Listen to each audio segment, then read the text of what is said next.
grato llegar hasta sus hogares nuevamente con una nueva entrega de A Puerta Abierta. Bienvenidos. Hoy profundizaremos la Ley Integral contra la Trata y Tráfico de Personas. Visitaremos la provincia de Iturralde, donde el vicepresidente Álvaro García Linera inauguró un sistema de agua potable, para luego trasladarnos a la entrega de viviendas sociales en la comunidad de Huancarani, ambos en el departamento de La Paz. La Biblioteca del Bicentenario cierra el 2016 con 10 importantes textos de notables autores bolivianos y para finalizar hablaremos con una joven estudiante de Sociología, Andrea Verdesia, sobre el legado de Fidel Castro para la Revolución Latinoamericana y Mundial.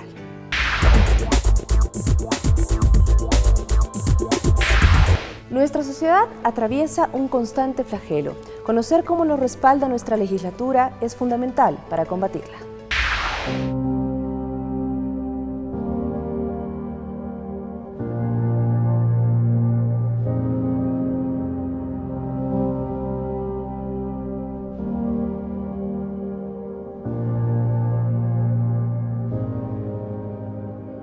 Ley Integral contra la Trata y Tráfico de Personas.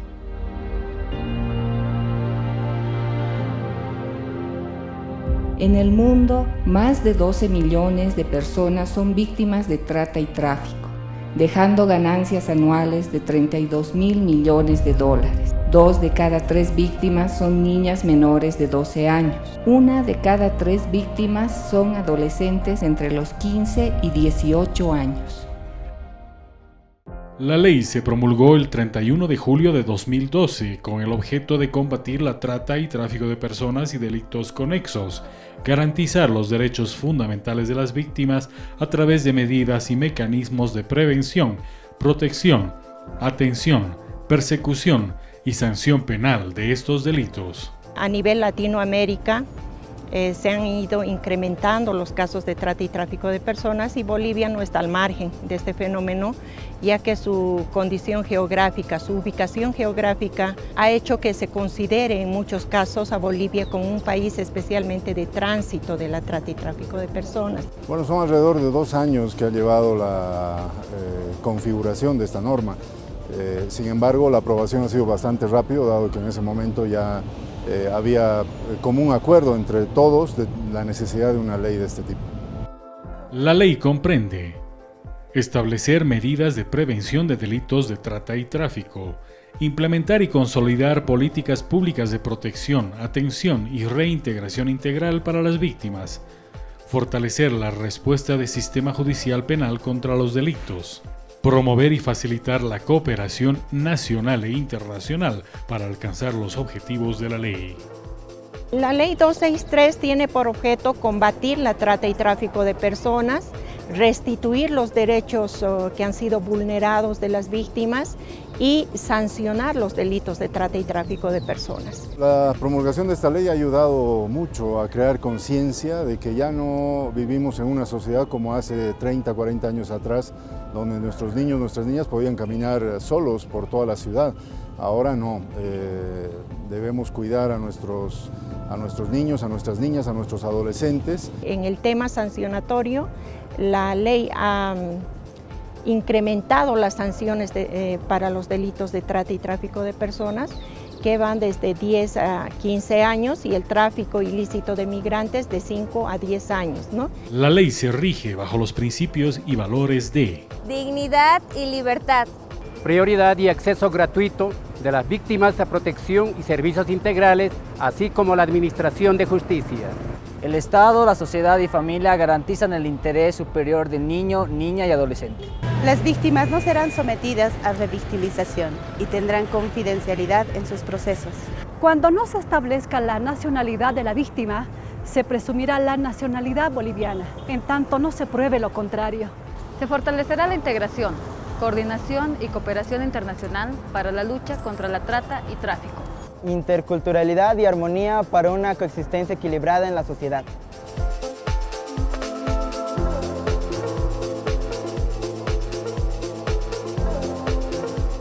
Se crea el Consejo Plurinacional contra la Trata y Tráfico de Personas como instancia máxima de coordinación y representación.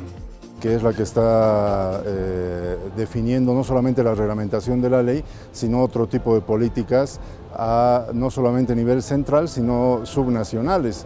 Y dentro de las tareas fundamentales que desarrolla la Dirección General está el desarrollo de mecanismos de prevención de la trata y tráfico de personas. Dentro de estos mecanismos está la elaboración de una estrategia nacional de prevención, operativos preventivos que se desarrolla conjuntamente la policía, en terminales de buses, en puestos de control en carretera, en bares, lenocinios, etcétera, para prevenir la trata y tráfico de personas. En el marco de la Constitución Política del Estado, la sociedad civil organizada ejercerá el control social a través de la implementación de políticas y estrategias y del Plan Nacional de Lucha contra la Trata y Tráfico de Personas y delitos conexos en todos los niveles del Estado.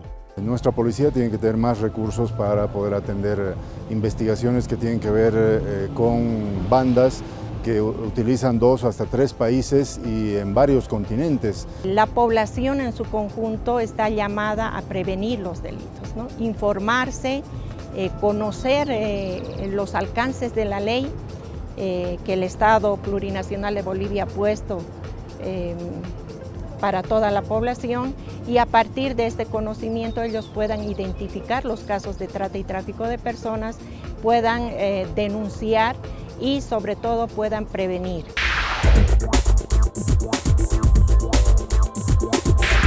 Los sectores más vulnerables son prioritarios para nuestro Estado. Luego de esta pausa conoceremos cómo son beneficiados. Siga con nosotros.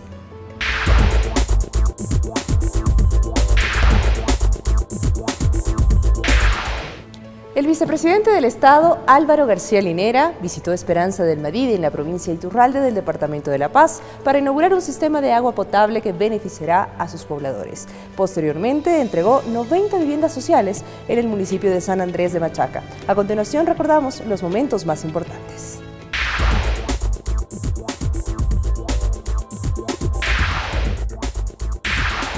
Esperanza del Madidi, La Paz. Con más de 190 habitantes, se encuentra a 780 kilómetros de la ciudad capital, aproximadamente a 27 horas de viaje.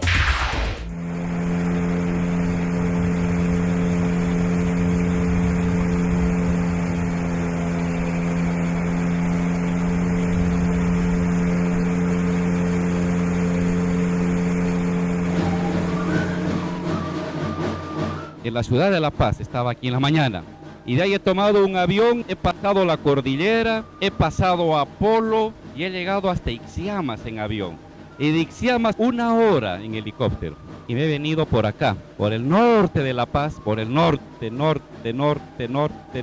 norte, hasta La Esperanza. Aquí estamos.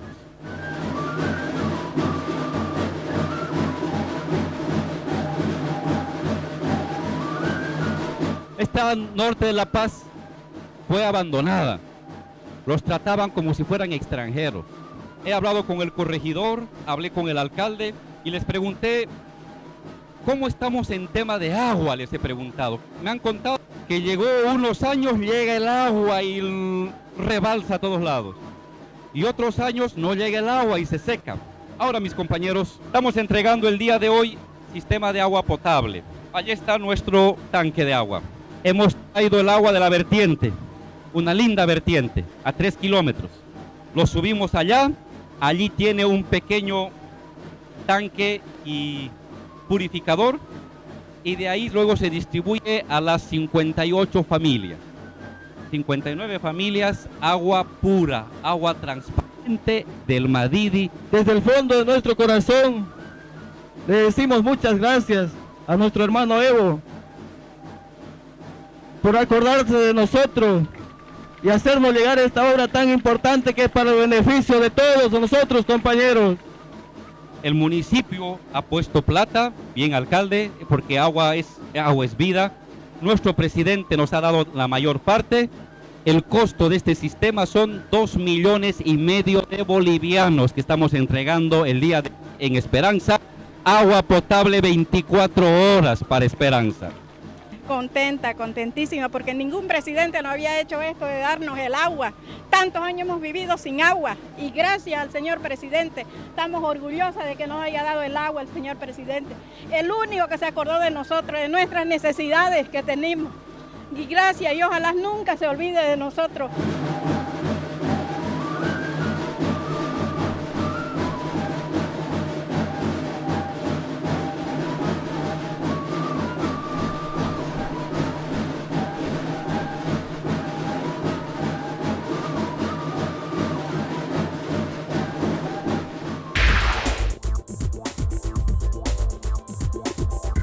San Andrés de Machaca, La Paz, con más de 9.000 habitantes, se encuentra a 190 kilómetros de la ciudad capital, aproximadamente a 4 horas de viaje.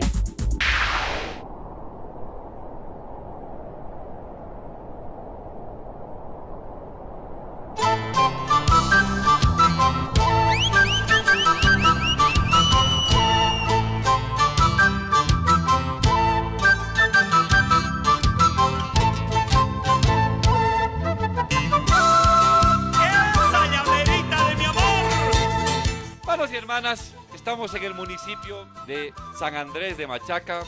Este sector estaba abandonado, ¿no? Abandonado por los más anteriores a las autoridades. Antes que vivía bajo una pajita de así, tichos. Y más aquí vivía así. Pero un sueño para mí ha sido realidad.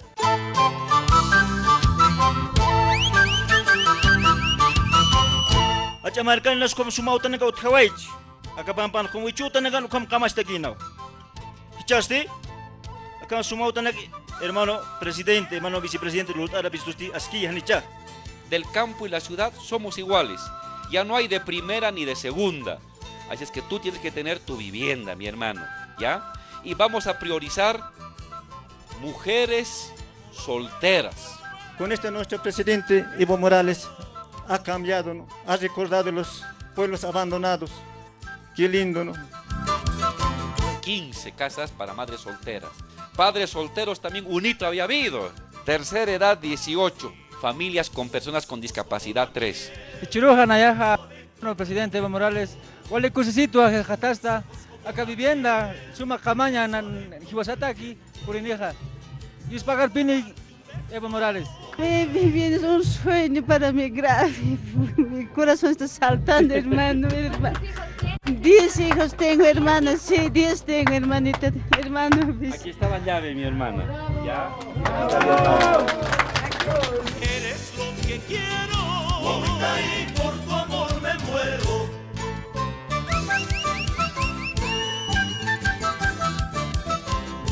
Cuánto te quiero, mi cholita, qué lindo que bailas de América.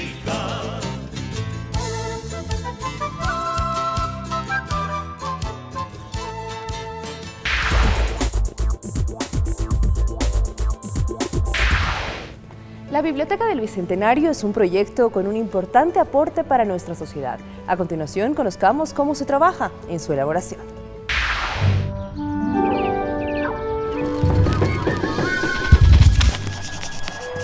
Cada vez que los veo me dan la sensación de no estar formados de células.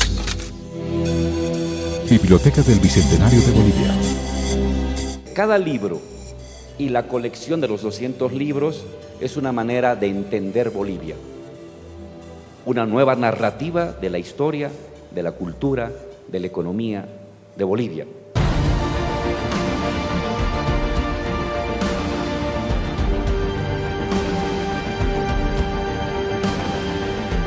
El objetivo básico es la publicación de 200 títulos que no podemos decir que sean necesariamente los mejores del pensamiento boliviano, pero sí los más significativos y aquellos que han sido seleccionados. Probablemente quedaron algunos fuera porque era imposible y el objetivo es que sean 200 por los 200 años, por el Bicentenario, ya sea en historia, en geografía, en ciencias sociales, en literatura, en arte.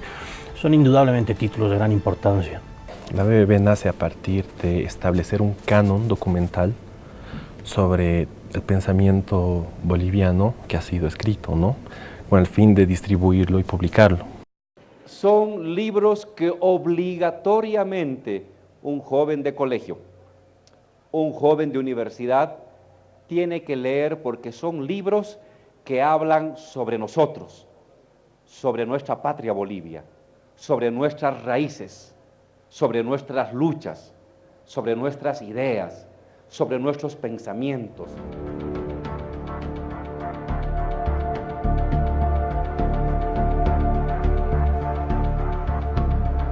Se hace un comité editorial, ¿no? Este comité está encargado justamente de dividir en comisiones en base a la especialidad que tenían para así seleccionar las 200, ¿no? Con un aval histórico, con un aval académico, es decir, hay una historia detrás de todos ellos y de la selección.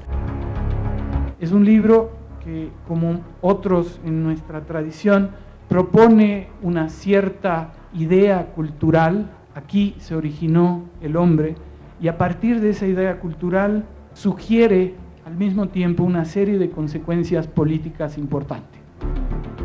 Carlos Montenegro, que nos acerca a la historia del nacionalismo, que es en parte también la historia del Cochabamba después de la Guerra del Chaco, ¿no? Los nacionalistas, los socialistas, muchos de ellos son intelectuales cochabambinos.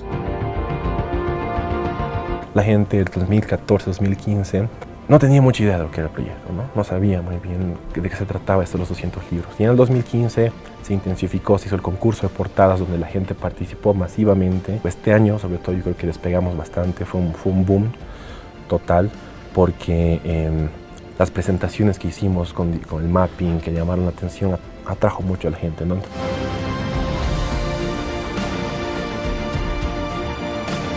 La Biblioteca del Bicentenario de Bolivia te invita a vivir la fabulosa aventura de la lectura a través de los mejores textos de nuestra historia.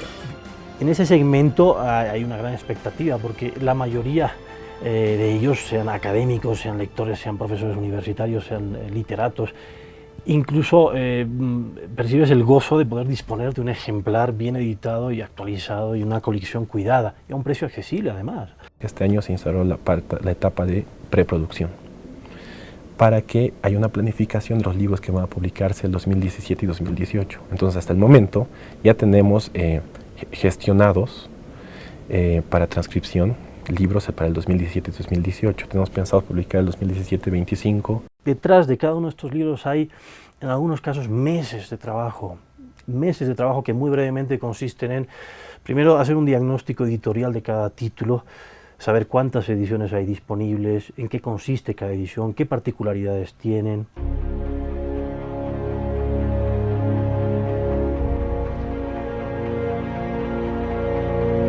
Entendemos que tenemos que generar estrategias, ¿no? Estrategias para que la gente tenga más interés en el proyecto y no solo se quede en un boom de lanzamiento de los 10 libros y ahí muera, ¿no? La idea es que el proyecto siga sonando en todo el transcurso hasta el Bicentenario. Lo fundamental es que sean utilizados como material base para producir luego cambio cultural, cambio educativo, conocimiento de nuestra historia. Hay libros fantásticos en ese sentido, libros que han sido restringidos a ciertos grupos sociales por las circunstancias del país y de su historia, y que con esta iniciativa ojalá empiecen a circular y a llegar a sectores mucho más amplios. Ojalá que estos textos no solamente estén en nuestras bibliotecas adornándolas, pero ojalá que sean revisadas, leídas, rayadas, dobladas, manipuladas, maltratadas, en el buen sentido del término, por estos jóvenes de las universidades y de los colegios que tienen que comenzar a construir su propia visión del mundo, su propio sentido de nación, justamente recogiendo lo que otros hicieron antes de nosotros. La historia de la humanidad comienza con la palabra.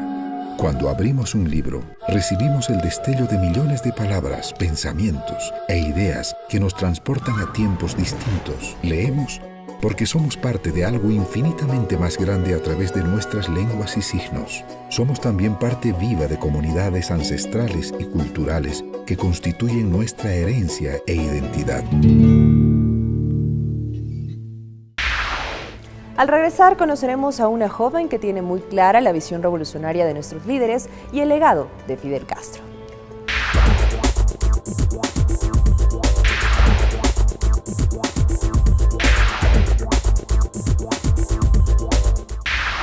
Andrea Verdesi, estudiante de Sociología, además parte del Comité 90 años de Fidel con nosotros. Andrea, gracias por regalarnos tu tiempo. Creo que en este momento es fundamental que a través de la mirada de una joven como tú podamos recordar, reconocer y también entender un poco mejor lo que significan estos 90 años y el gran legado que nos deja Fidel. Como comité, creo que también esa es la labor que nos ha quedado ahora y también como juventud, de recordar a las ideas que nos ha dejado el comandante.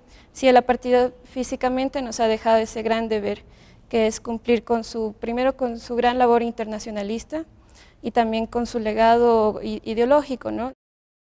Como joven, ¿cuál es el legado más importante que te ha dejado y que ha dejado a los jóvenes Fidel Castro? En un discurso que Fidel Castro hizo a los niños al entregar la fortaleza del 26 de julio, que la convirtió en escuela, Fidel les dice a los niños que su principal labor era la educación, educarse, que la revolución todavía no había concluido ahí, sino que la revolución tenía que seguir y que era labor de la nueva generación seguir con esa revolución y que esa revolución solamente se iba a conseguir si esos niños se educaban. ¿Qué es lo que te ha llevado a querer conocer más, a profundizar, a admirar la Revolución Cubana? La Revolución Cubana es un hito en la historia, ha marcado la diferencia. Yo pienso de que siempre creíamos que la historia tenía que tener un lineamiento que nos marcaba el imperio siempre, y entonces llega la Revolución Cubana y te demuestra lo contrario, digamos, que hay la opción de un cambio, que las cosas pueden ser diferentes y que no siempre tenemos que vivir nosotros bajo las condiciones que ellos nos dicen, sino que nosotros también podemos plantearnos cómo vamos a vivir nuestra política, nuestra sociedad, cómo se va a constituir nuestra sociedad. Tú hablabas de Cuba como el inicio y ese cambio que sin duda ha sido además una punta de lanza para los procesos revolucionarios que se han vivido sobre todo en América Latina. Podemos decir que la partida de Fidel Castro físicamente se da además en un momento latinoamericano y mundial muy complejo. Hay cambios, sin duda, en nuestra región, el caso de Argentina, hay fuertes ataques a Venezuela. En Brasil también ha habido un cambio grande. ¿Qué es lo que nos toca hacer entonces como jóvenes latinoamericanos para poder masificar el pensamiento y el legado de Fidel? En las sociedades generalmente como las nuestras, digamos que estamos pasando periodos de bonanza económica, se crean nuevas clases medias. Y generalmente las clases medias tienden a desideologizarse y tienden también a defender sus intereses de clases económicos. Eso también hace que, digamos, pasen este tipo de cosas como Argentina o Brasil, que la población también se te vuelca. A la medida de que avanza la historia también y los procesos, no hay que olvidarse también del proceso de instrucción política que se le tiene que dar a las nuevas generaciones y también de recordar siempre la historia de atrás hacia adelante. Es decir, no podemos olvidarnos de la memoria larga que tiene el país, porque si no tiende a pasar este tipo de cosas, y entonces Fidel también nos enseña eso. Fidel decía que así sea él, el único que cree en la revolución iba a seguir. Y entonces pienso que el principal legado que también nos deja como jóvenes es tener las ideas firmes de lo que vamos a creer, y entonces está en nuestras manos como jóvenes ideologizarnos y trabajar en lo político también. Grandes monopolios mediáticos, Andrea, han intentado siempre desvirtuar la imagen de Fidel, mostrándolo como dictador, como Cuba dentro de un régimen demasiado cerrado, cuando en realidad se desconoce lo que realmente significa la Revolución Cubana. Se ve mayormente plasmado en el más de 1 millón de personas que han estado en La Habana el anterior miércoles, que han gritado junto con Ortega, "Yo soy Fidel". Evidentemente va a haber siempre gusanos en la historia y van a ser los que siempre van a estar desvirtuando las figuras de nuestros políticos. Ellos tienen parámetros de desarrollo que nosotros no tenemos.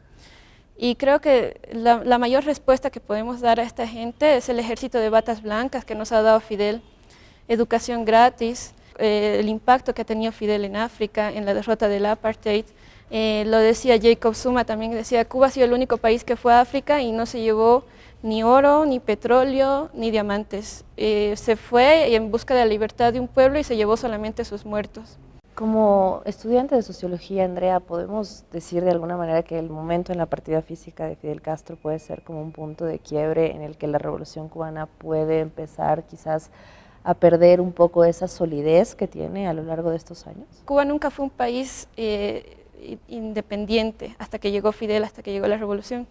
Primero fue la enmienda Plath, en la Constitución política, y después fueron las leyes Torricelli y la Helm-Burton del bloqueo, y Cuba ha sobrevivido a estos criminales intentos del imperio para que la revolución se acabe. Y la revolución no ha terminado ni con eso, ni con la caída de la Unión Soviética, y pienso que más bien es ahora labor no solamente de Cuba, sino de nosotros como países que tenemos gobiernos progresistas, de defender esa revolución. Este bloqueo, que además es siempre repudiado incluso en las propias Naciones Unidas, en Estados Unidos, ¿podría cambiar tras la partida física de Fidel? ¿Crees tú? ¿Consideras que eso podría ser una opción ahora? Eso depende solamente de Estados Unidos.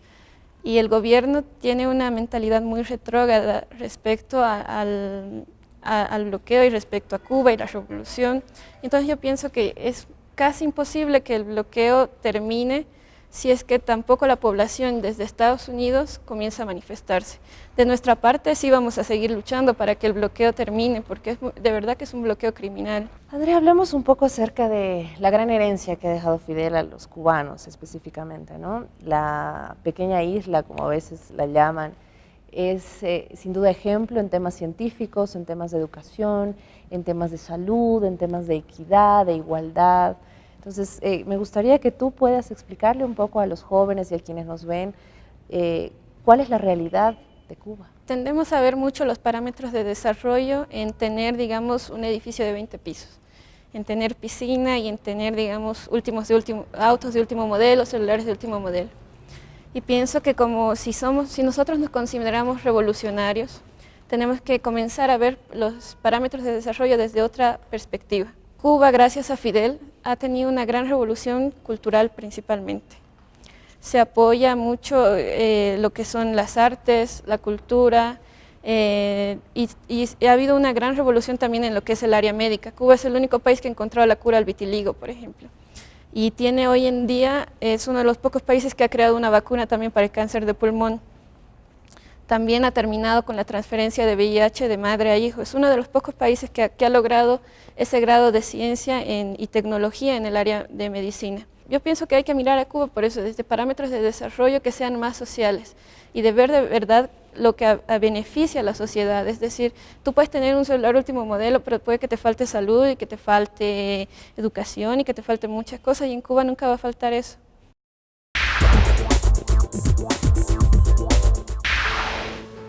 El fortalecimiento de nuestra conciencia social y política es fundamental para dar continuidad y mantener los procesos revolucionarios que se viven en nuestra América Latina.